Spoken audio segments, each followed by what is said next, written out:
Perkenalkan, saya Alfika Kaljaki dari kelompok 1. Dan saya Ferry Ardiansa dari kelompok 1. Saya Cindy Cynthia Brutarigan dari kelompok 1. Saya Merlina dari kelompok 1.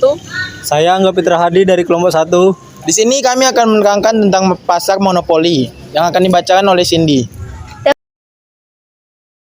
Definisi pasar monopoli adalah suatu bentuk pasar yang dimana dalam sebuah industri hanya terdapat sebuah perusahaan dan produk yang dihasilkan tidak memiliki pengganti yang sempurna. Ciri-ciri pasar monopoli, yang pertama itu industri hanya terdapat sebuah perusahaan. Yang kedua, produk yang dihasilkan tidak memiliki pengganti yang sempurna. Yang ketiga, perusahaan baru sulit memasuki industri. Yang keempat, perusahaan baru sulit memasuki industri. Yang kelima, promosi iklan kurang diperlukan. Faktor-faktor dan penyebab timbulnya monopoli. Memiliki sumber daya yang unik. Perusahaan menikmati skala ekonomis. Mendapatkan hak monopoli dari pemerintah, hak paten, hak cipta, hak usaha eksklusif. Sifat-sifat pasar monopoli. Hanya terdapat satu penjualan dan produsen. Harga dan jumlah kuantitas produk yang ditawarkan dikuasai oleh perusahaan monopoli. Umumnya monopoli dijalankan oleh pemerintah untuk kepentingan hajat hidup orang banyak. Sangat sulit untuk masuk ke pasar karena peraturan undang-undang maupun butuh sumber daya yang sulit didapat. Hanya ada satu jenis produk tanpa adanya alat alternatif pilihan. Tidak butuh strategi dan promosi untuk sukses. Sebab-sebab timbulnya monopoli: penguasaan bahan mentah yang bersifat strategis, hak paten, terbatasnya pasar dibandingkan dengan skala produksi minimum, adanya lisensi dari pemerintah.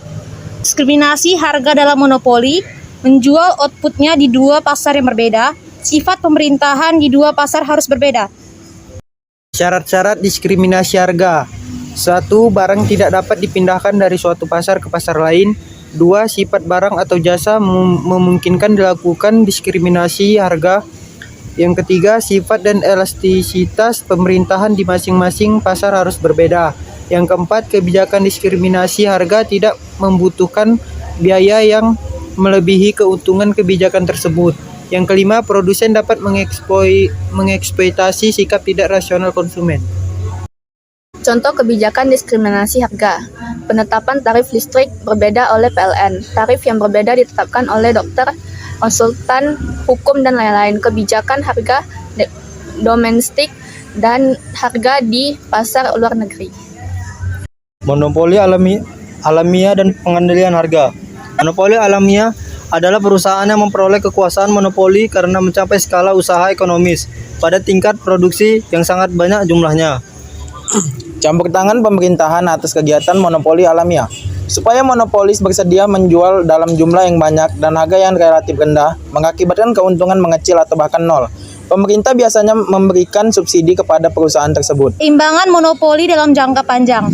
Monopoli dalam jangka panjang bisa mendapatkan keuntungan di atas normal dan biaya rata-rata yang dicapai bukan biaya yang terendah atau berlawanan dengan kondisi pasar persaingan sempurna. Diskriminasi harga dalam pasar monopoli. Menjual outputnya di dua pasar yang berbeda, sifat permintaan di dua pasar harus berbeda.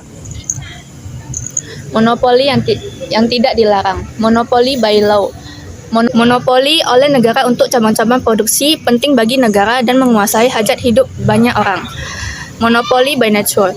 Monopoli yang lahir dan tumbuh secara alami karena didukung iklim dan lingkungan tertentu. Monopoli by listed.